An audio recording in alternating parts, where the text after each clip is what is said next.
사실 요즘 제가 고민이 많습니다. 이게 저 용카를 계속 해야 될지, 아침에 나온 신문들을 잘 정리해서 여러분들께 일러드리면서 나름 김용민의 생각도 정리해서 말씀드리는 시간으로 그동안 꾸며 왔는데, 요즘에는 정말 제가 신문을 볼 수가 없어요. 너무 힘이 들었어요.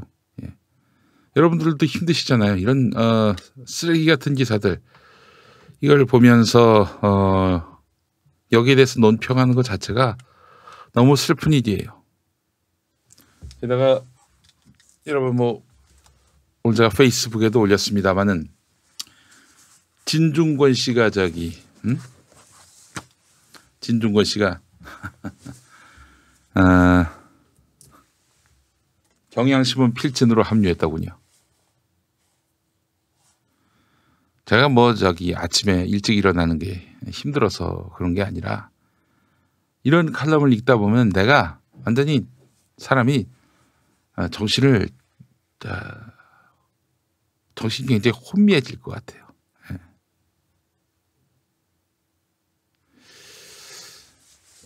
이게 신문들이 말이죠. 요즘 완전히 시민들하고는 등져 버렸어요. 오늘 진중권 칼럼 일부러 제가 소개를 안 했습니다만은 유시민 이사장을 좀비라고 표현을 했습니다. 좀비라고 표현했어요. 조국 앞에서는 혼과 정신이 사라지는 좀비 상태가 된다. 이 인간에 대해서는 그렇게 설명할 가치가 있는 인간 같진 않아요. 그냥 그 양반은 자기 표현으로 레거시 미디어로부터 지지와 성원을 받으면 돼요. 그게 그의 유일한 목적입니다. 그러니까 레거시 미디어가 다 같이 공격한다? 그러면은 자기 친구였건 간에 과거의 정치적 동지였건 간에 그냥 더 가혹하게, 더 잔인하게 짓밟고 싶습니다.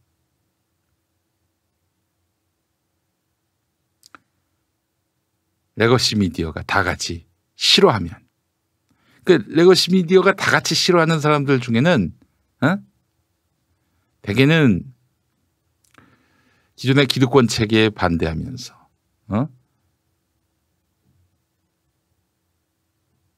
또 엘리트 의식에 도전하는 이런 사람들. 시민 계층이 그러하잖아요. 시민들의 지지와 환대를 받은 사람들이 경향 한겨레 등 이른바 엘리트들한테 공격을 많이 당하죠. 그러니까 수구 보수 언론 같은 경우가 이제 그들을 싫어하고, 경향 한겨레도 싫어해요. 김어준, 유시민, 조국 이런 사람들 보세요. 이런 사람들 보면은 모든 언론이 다 싫어하잖아요. 그러면 자기도 싫어하고, 그렇게 해서 자기들이 해야 할 말, 자기들이 차마 명구스러워서 유시민, 김어준, 조국을 비난하기 쉽지 않은데 자기 대신 아주 정말 가혹하게 잔인하게 씹어대니 이 사람 말을 인용해 주면서 이 사람을 띄워주는 거죠. 이렇게 해서 진중권이 사는 것입니다. 불쌍한 영혼이에요. 사시 연대기인가요? 팟캐스트 인정 욕구에 더해서 선민의식, 이게 버무려진 사람이 진중권이란 얘기인데, 이런 진중권 따위가 지금 경향신문의 고정 칼럼 리스트가 됐단 말이죠. 이런 거 보면서 이게 진짜 소개할 신문이었구나. 아이고 참. 이렇게 해서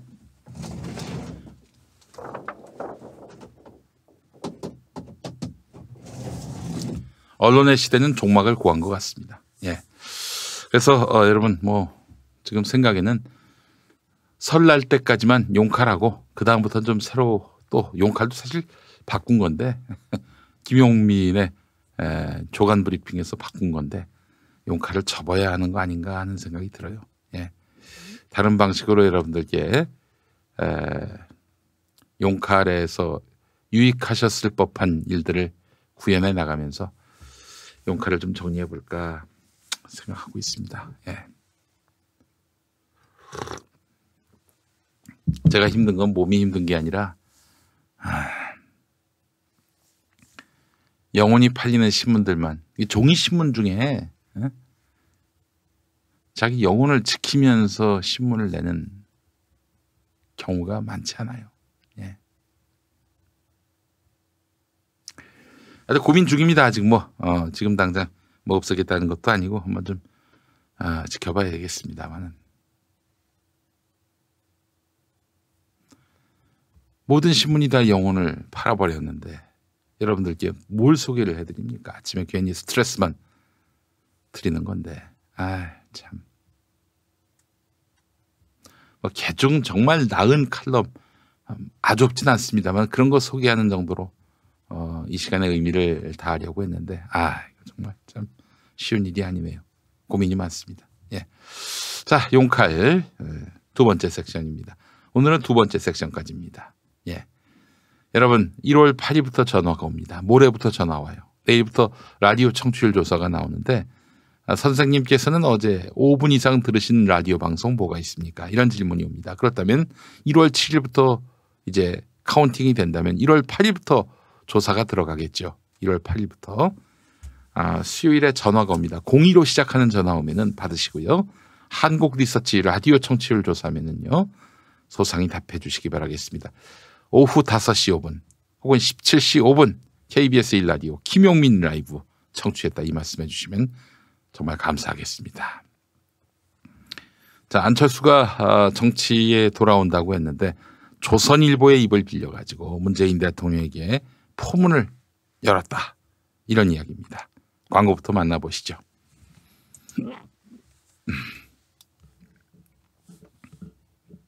자, 여러분 이제 올 것이 왔습니다. 최강의 즉석만두, 풀무원의 얇은 피 고기만두, 김치만두가 김용민닷컴에 입점했습니다. 물론 압도적 최저가입니다. 이제 만두 사러 마트 가지 않으셔도 되겠어요. 김용민닷컴에서 주문하시면 편하게 게다가 압도적 최저가에 문 앞까지 배송됩니다. 만두 전문점에서 먹던 0.7ml, 7mm 얇은 피에 압도적 식감을 경험해 보시기 바랍니다. 자, 풀무원 하면은 원혜영 의원 생각이 나죠. 괜찮은 깨끗한 기업입니다. 풀무원.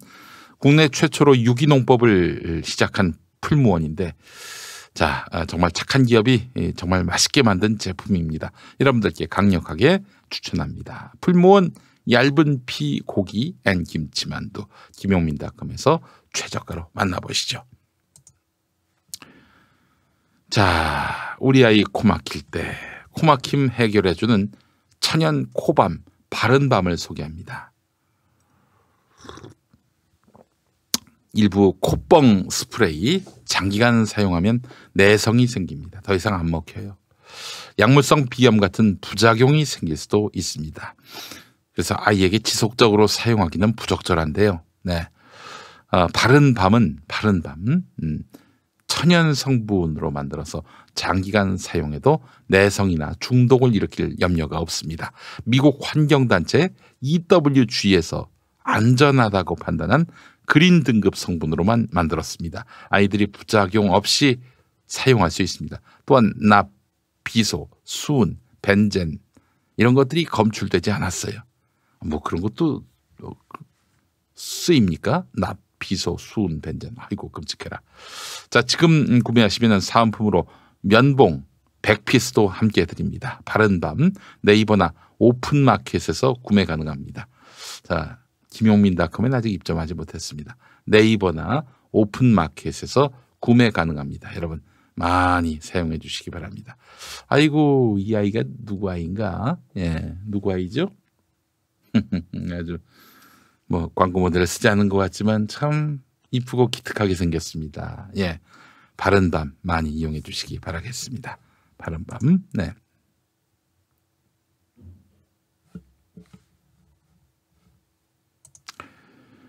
자, 오늘 조선일보하고 인터뷰한 안철수입니다. 이번 총선의 핵심 변수로 떠올랐다. 첫 문장부터 코미디입니다. 안철수가 비호감도 1위 안철수가 핵심 변수로 떠올랐다고. 조선일보와 가진 인터뷰에서 문재인 정부의 정치 위기는 문 대통령의 분열적 리더십과 이념에 찌든 낡은 정치 패러다임, 기득권 정치인들의 득세 때문입니다. 이 모든 것을 청산하려면 국민과 함께하는 여의도 정풍 운동이 필요합니다. 이렇게 말했어요. 예. 그러면서 문재인 정부는 수단과 방법을 가리지 않고 선거에 이기려 하는 이미지 조작에만 능하고 민생 문제 해결보다는 국민 세금으로 자기 편 먹여 살리기에만 관심이 있습니다.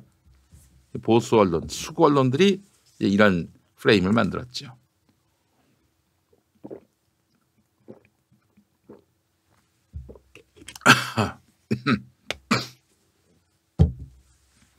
부패 불공정의 구태 정치가 반복된다면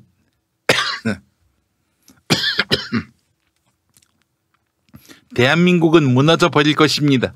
예, 역시 이 조선일보의 프레임에 딱 발맞춰서 멘트를 해줬네요. 예, 제가 봤을 때는 이태규 씨, 한국당 한나라당 의원을 했었던 의원은 아니군요. 의원은 한 적은 없었고 이태규 씨가 이제 한나라당에서 정치를 했던 사람인데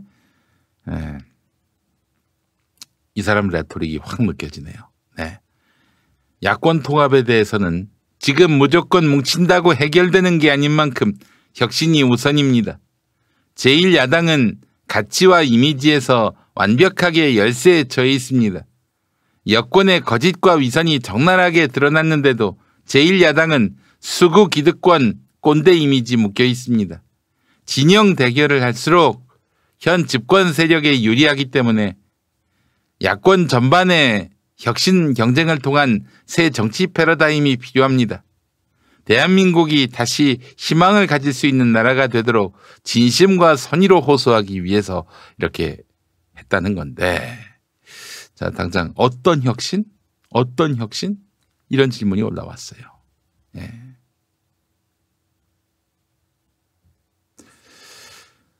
본인이 그동안 정치를 한 번도 안 한 분도 아니고 2012년에 서울대 교수 안철수 지금 코스프레를 하고 있어요. 안철수가 안철수 코스프레 한다는 말이 좀 웃기긴 합니다만은 지금 안철수 형은 안철수를 지금 자꾸 따라하고 있어요. 2012년에 안철수가 2012년에 안철수를 지금 따라하고 있어요. 2020년에 안철수가 그래, 하여튼 뭐 좋아요. 혁신 경쟁 한번 해보자 이런 얘기를 한 것 같은데, 혁신 경쟁 과연 본인이 그동안 한 8년 동안 보여줄 수 있었던 그 수많은 기회, 그때 지방선거도 있었고 총선도 있었고 대선도 있었는데 그때 보여주신 게 뭐가 있어요? 세금으로 자기 편 먹여 살리기. 우리 안철수 형님은 재정 확대 반대하셨나? 세금을 통해서 세금 확대를 통해서 국가의 기능을 확대하자는 거에 대해서 반대하셨나? 사실 지금 안철수가 얘기하는 게 다 지금 문재인 대통령, 문재인 정부가 지향하는 바이기도 해요. 자기에 대해서 잘 모르는 사람들, 자기에 대해서 과거에 긍정적인 이미지만 가졌던 사람들, 그 사람들의 기대서만 정치하려고 하지 말고 지금 정치 고관여층에게 박수를 받을 만한 컨텐츠를 한번 내놓아 보시죠. 여의도 정풍운동이 필요합니다. 이런 얘기를 해봐야. 아니, 당신은 왜 못하셨는데? 그렇잖아요. 원내 교섭단체를 넘어서 거의 뭐 3당으로서 2위 당이었던 자유한국당을 흔들면서 집권 가능성을 점쳤던 우리 철수 형님이 그동안 혁신 정치를 보여줄 수 있는 기회가 많았었는데 왜 그때 제대로 보여주지 못하셨는지. 그냥 본인이 대통령이 되면 혁신입니까? 본인이 대통령이 되고 다수당이 되면 정풍이 되는 겁니까? 아니, 제1야당을 하신 적이 있잖아. 새정치민주연합. 뭘 보여주셨는데? 보여주신 게 뭐가 있는데? 그때는 제가 어려서 그랬습니다. 이런 얘기 하시려나? 아, 참나 이 형님. 아니 뭐 다시 돌아오신다고 그래서 뭐 내가 뭐라고 하진 않습니다만은 조선일보하고 인터뷰를 해서 조선일보의 논리를 복창함으로써 이렇게 정치에 돌아왔다. 이미 당신은 혁신이 아니에요. 이미 구태예요. 그것만으로 구태입니다. 어디 자기 입장을 밝힐 창구가 없어서 조선일보에다가 그런 얘기를 하고 자빠집니까? 예? 근데 하여간 뭐 저는 총선 전에 돌아와서 총선 결과를 통해 국민에게 심판받겠다. 이 자세는 좋다고 생각을 합니다. 총선 이후에 다 무너질 것이 확실시되는 보수 정치권 돌아와가지고 제가 보수의 적자입니다. 이러면서 보수 세력을 쓸어 담으시려고 했다면 정말 그거는 날로 먹는 정치죠. 그런 게 아니라서 참 다행입니다. 다행이에요. 우리 선영선님 안철수 관심도 없습니다. 이렇게 말씀하셨습니다. 네. 마라톤을 더 하셔야 한다. 최깔깔님. 네. 그렇잖아요. 기자들한테 한번 사진 찍히고 나서 막 뛰어내려갔지 않습니까? 계단을. 그리고 이제 마라톤 하러 간 거 아니에요. 그리고 계단에서 막 뛰어내려가서 거의 한 1년, 2년 정도 지금 마라톤 하고 오시는 거 아니에요. 예? 그때부터 뛰어가지고 철수런.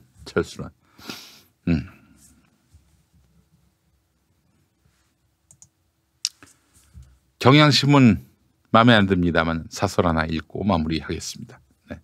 아직 구체화되진 않았지만 안철수 전 의원으로부터 들려오는 야당 개혁 논의도 신선하지 않기는 매 한 가지다. 측근들 말에 따르면은 안철수 전 의원은 다른 정당들과의 통합, 연대, 독자 세력화 등 모든 가능성을 열어놓았다고 한다. 독자 노선을 걷다가 여의치 않으면 민주평화당, 대한신당과 함께 중도 빅텐트를 치고 총선에 나선다는 것이다. 시대 정신을 바탕으로 치열하게 대안을 고민하는 적이 없이 안철수 전 의원을 중심으로 뭉치자는 것밖에 없다. 중간지대에서 여야 정쟁에 지친 표를 긁어모아서 반사 이익을 노리자는 계산이 시민들에게 어떤 의미가 있을지 의문이 든다. 그렇습니다. 지금 경향신문의 그런 걱정과 우려, 그걸 넘어서는 새로운 파격을 보여주기엔 철수형 주변에 사람이 너무 없어요. 다 떠났어요. 네. 그리고 비호감도가 너무 높아요. 한국 사회에서 합리적인 보수당 또는 중간지대를 대변하는 정당에 대한 기대는 분명히 있다. 하지만 지금과 같은 야권의 이합집산 움직임은 시민의 지지를 얻기 어렵다. 4.15 총선을 100일 앞두고 새를 불려서 선거에서 재미를 보겠다는 공학적 계산을 뛰어넘지 못하고 있기 때문이다. 진정 이들 세력이 정치개혁을 열망하는 시민의 요구에 부응해서 신선한 바람을 일으키고자 한다면 좀 더 결연한 의지로 비전을 만들고 개혁적인 면모를 보여주어야 한다. 이런 내용으로 사설이 끝납니다. 여러분, 오늘 제가 JTBC의 막나가 쇼인가요? 제목이 이제 막나가 쇼인 것 같은데, 네.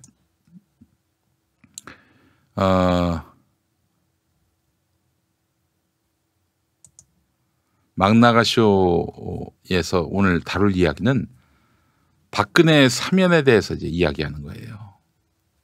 박근혜 사면은 가당치 않습니다. 예. 일단 박근혜가 한 말이 있어요.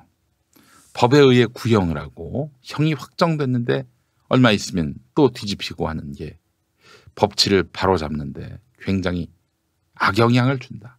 법치 확립을 위해서는 한 번 받은 형을 없던 일로 하면 안 된다. 잘못한 사람도 돈이 있으면 감옥에 들어갔다가 금세 나온다는 생각이 만연해 있으니 일반 국민도 억울하게 생각한다. 이런 부분은 엄격해야 한다. 이 말 박근혜가 한 말입니다. 지가 감옥에 갈 줄 모르고 한 말이겠지. 아직 박근혜 관련한 3개 기소건이 있는데 이 중에 한 건만 확정이 났어요. 2년. 나머지 건 지금 현재 파기완성 중인데 다 합치면 32년형입니다. 더 늘어날 수도 있을 것 같아요. 이런 상황인데 말이죠. 국민적 화합을 위해서 박근혜를 풀어주자 이런 얘기를 합니다. 그거는 박근혜를 지지하는 국민들과 화해하자 이런 건데 만약에 박근혜를 사면해 줬을 경우 박근혜 법을 지키지 않는 대통령 감옥에 보내자 이런 국민들은 당혹감과 분노를 갖습니다. 화합이 깨져요. 화합이라고 하는 것은 모든 세력의 화합인데 모든 세력의 동의하에 이루어지는 화합인데 동의가 안 되는 화합이 어디 있습니까? 말도 안 되는 얘기인 거예요. 한마디로. 자, 여러분 지난 촛불혁명은 뭡니까? 대통령도 법 아래 동등한 존재다. 그런 대통령이 특권적 지위를 누리며 법 위에서 농단하는 그런 행동을 하면 안 된다. 따라서 대통령도 법을 어기면 파면될 수 있고 감옥 갈 수 있다. 이걸 보여준 것이 바로 지난 촛불혁명의 대의입니다. 이 나라의 법치국가임을 보여주는 그런 자리였는데 근데 박근혜를 사면하자고요. 박근혜가 뭘 잘했는데 재판에 제대로 나왔습니까? 수사 과정에서 정말 자신의 잘못을 뉘우치고 속죄하는 마음으로 임했습니까? 그렇지 않았다고요. 근데 무슨 그러니까 지금 보면은 탄핵을 인정하지 않고 박근혜가 뭔 잘못을 했느냐 이런 사람들이 고개를 들고 있어요. 그럼 국민들은 지난 대선에 이어 지방선거에 이어 이번 총선에도 그런 세력들을 심판하지 않을 수가 없어요. 벌써 박근혜 사면 얘기가 나옵니다. 이 세력들에 대한 심판으로 이번 총선의 의미가 또 새겨질 것입니다. 촛불혁명이 그래서 그렇게 간단치가 않습니다. 그렇기 때문에 여러분 이번에는 의회 구조를 바꾸는 촛불을 옹호했던 자들이 그야말로 큰 심판을 받는 그런 선거가 될 겁니다. 지금 여권 안에서 박근혜 사면함으로써 총선 때 보수 분열을 노리자 이러는 사람들이 있습니다. 이런 사람들이 또 비례민주당 만들어서 한국당에게 대응하자 이런 얘기하는 사람들이고 이런 사람들이 또 전광훈을 풀어줘서 선거 때 여권에게 유리하게 하자 이런 얘기하고 다니는 사람들입니다. 모든 것이 정치 논리, 모든 것이 이렇게 정량 논리에 물들은 자들은 촛불혁명의 의미가 무엇인지 관심이 없는 사람들입니다. 그랬어야 되겠어요? 법정의의 문제는 원리 원칙대로 풀어야 됩니다. 어떻게 박근혜를 사면시킬 수 있겠어요? 자, 그래서 이번 총선도 제가 봤을 때는 박근혜 심판, 탄핵 심판, 박근혜 심판, 국정농단 심판의 성격이 매우 농후하다. 이렇게 말씀드릴 수 있을 것 같습니다. 자, 용칼 마치겠습니다. 여러분 내일 다시 뵙겠습니다. 고맙습니다.